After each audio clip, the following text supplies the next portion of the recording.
দর্শক, আমি এখন দাঁড়িয়ে আছি নাটোরের বড়াইগাঁও উপজেলার রয়না ভরট হাট, বনপাড়া হাটিকুমুর মহাসড়কের পাশে যে রয়না ভরট, এই রয়না ভরটে যে মানিকপুর, এই রয়না ভরটের হাট, এইখানে আমরা দাঁড়িয়ে আছি। আমার পেছনে আপনারা দেখতে পাচ্ছেন যে এখানে কিন্তু শ্রমিকের কেনা বেচা হচ্ছে, দরদাম হচ্ছে। এই শ্রমিকরা পার্শ্ববর্তী জেলা যে সিরাজগঞ্জ জেলা আছে, সিরাজগঞ্জ জেলা থেকে কিন্তু এখানে এই শ্রমিকেরা ভোরবেলা থেকে এখানে আসে। কারণ আপনারা জানেন যে এই নাটোর জেলায় বড়াইগ্রাম গুরদাসপুরে কিন্তু রসুনের যে রসুন চাষ হয়, রসুন লাগানো হয়। এই রসুন যে এখন যে শীতের সময়, এখন আমন ধান কাটা পরে কিন্তু রসুনে লাগাতে কিন্তু রসুন রোপণ করতে কিন্তু ব্যস্ত সময় পার করছে এই শ্রমজীবী যারা আছে তারা।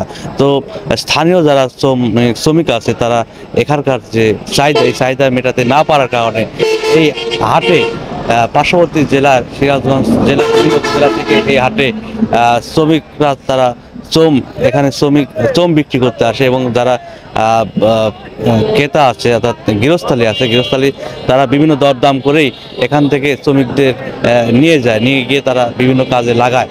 তো আমরা এখানকার শ্রমিকদের সাথে কথা বলেছি, শ্রমিকরা বলেছে যে এখানে তারা 8 থেকে 10 বছর হলে এই চোম বাজারে এখানে আসে, এবং এখান থেকে প্রতিদিন 500-700 এবং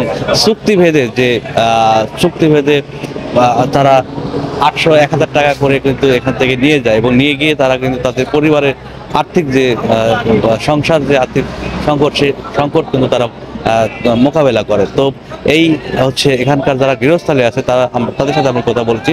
তারা আমাদেরকে যেটা বলেছে যে এই যেহেতু এখানে স্থানীয় যে এখন রসুন এবং ধান কাটার যে সময় এসেছে, এই সময় স্থানীয় যারা শ্রমিক আছে, শ্রমিক দ্বারা কিন্তু সম্ভব না, যার কারণে এই বাইরে থেকে যে শ্রমিক আসছে, শ্রমিকদের দ্বারা তারা কিন্তু কাজ দ্রুত সেরে ফেলতেছে। এবং আপনাদেরকে বলে রাখি যে এই এখন যে রসুনের দাম বেশি হওয়ার কারণে কিন্তু সামনে রসুন যে লাগানোর সময় এসেছে, এই রসুন লাগানোর জন্যই কিন্তু যার কারণে রসুন যারা চাষি আছে, তারা গৃহস্থলী আছে, তারা কিন্তু রসুন বেশি করে লাগানোর চিন্তা ভাবনা করছে।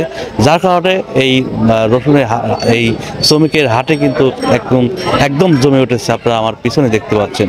পাশাপাশি আপনাদেরকে বলি, যারা শ্রমিক আছে, শ্রমিকরা আমার বলেছে যে 500-600 টাকা এর চাইতে একটু যদি বেশি হয় তাহলে তাদের জন্য ভালো হয়।